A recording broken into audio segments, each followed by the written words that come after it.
Hello guys, today I'm going to be showing you how to clone items in Roblox Studio. Why was that just invisible?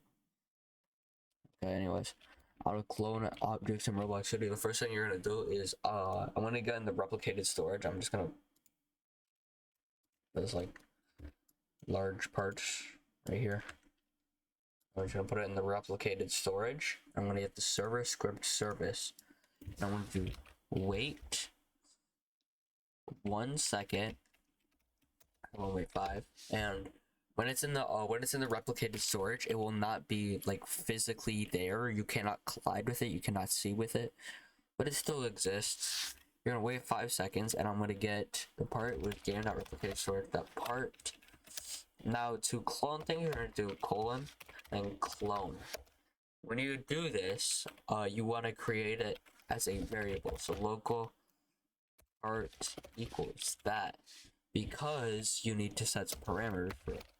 Parts.parent equals, see, maybe the workspace. Parts, you can also do a position equals, actually, let me put there, equals vector3 dot new, that's some random vector3.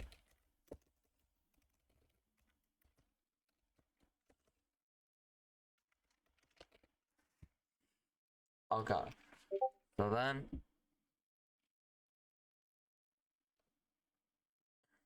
it should load up after 5 seconds.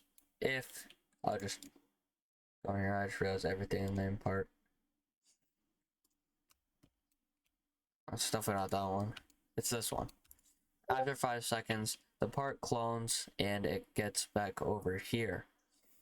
That is the way to clone things in Roblox Studio.